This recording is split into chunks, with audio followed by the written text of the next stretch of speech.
अच्छे लोगों के साथ बुरा क्यों होता है? ये एक सवाल है जो शायद आपने कभी ना कभी पूछा जरूर होगा।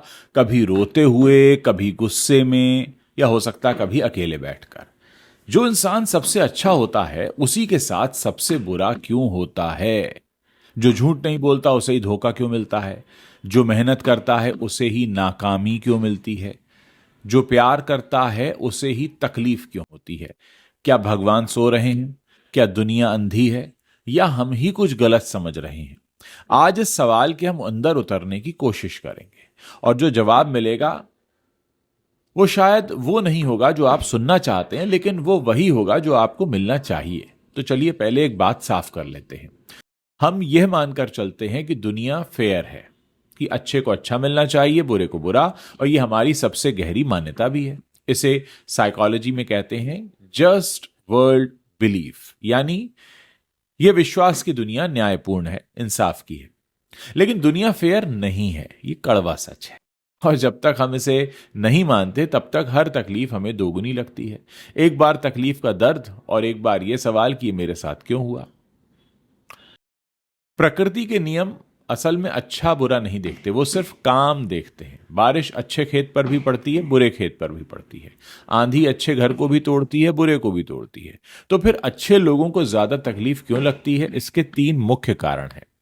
पहला, अच्छे लोग ज्यादा फील करते हैं। जिसका दिल खुला है उसे चोट भी ज्यादा लगती है। जो गहरा प्यार करता है उसका दर्द भी गहरा होता है। यह कमजोरी नहीं है, यह संवेदनशीलता है, और संवेदनशीलता की अपनी एक कीमत होती है। दूसरा, अच्छे लोग ज्यादा एक्सपोज होते हैं, वो ट्रस्ट करते हैं इसीलिए धोखा खाते हैं। वो हेल्प करते हैं इसीलिए इस्तेमाल होते हैं। वो ऑनेस्ट होते हैं इसीलिए नुकसान उठाते हैं। जो बंद दरवाजे में रहे उसे हवा नहीं लगती, लेकिन फिर उसे धूप भी नहीं लगती। तीसरी बात यह है, और ये सबसे गहरा कारण है, कि अच्छे लोग नोटिस करते हैं। एक बेपरवाह इंसान को तकलीफ होती है तो वो आगे बढ़ जाता है। एक संवेदनशील इंसान को तकलीफ होती है तो वो रुक जाता है, सोचता है, महसूस करता है, रिएक्ट करता है, और इसीलिए दर्द उसका लंबा चलता है। विक्टर फ्रैंकल, जो नाजी कंसंट्रेशन कैंप में रहे थे, साइकेट्रिस्ट हुए हैं, उन्होंने लिखा था, तकलीफ को मीनिंग दो, वो तुम्हें तोड़ नहीं सकती। उन्होंने देखा कि जो लोग अपनी यातना में कोई अर्थ खोज पाए वो बचे रहे, और जो अर्थ नहीं खोज पाए वो टूट गए। तकलीफ आती है, ये तो सच है, कड़वा सच है, लेकिन तकलीफ आपको क्या देती है ये आप तय करते हैं। सोना आग में तपता है, हीरा दबाव में बनता है, और इंसान भी तकलीफ में ही निखरता है। ये मेटाफर नहीं है, ये फिजिक्स है। जो चीज नरम होती है वो आसानी से कट जाती है, जो कठोर होती है वो औजार बनती है। लेकिन एक और सवाल, क्या हर तकलीफ का कोई मीनिंग होता है? नहीं।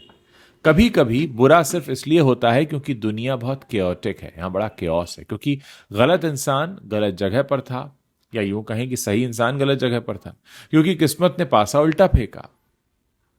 दुनिया एब्सर्ड है, इसका कोई ग्रैंड मीनिंग भी नहीं है, लेकिन इसी एब्सर्डिटी के बावजूद जीना, चुनना, यही सबसे बड़ी बात होती है। यानी जब जवाब न मिले तब भी आगे बढ़ना, यही असली ताकत होती है। तो अच्छे लोगों को मेरा एक संदेश है दोस्तों, आपकी अच्छाई गलत नहीं है, दुनिया गलत है जो अच्छाई की कदर नहीं करती। लेकिन अपनी अच्छाई को आप छोड़िए मत ये कहकर कि दुनिया सही नहीं है, क्योंकि जिस दिन आपने अच्छाई छोड़ दी उस दिन दुनिया आप पर अपनी जीत दर्ज कर देगी।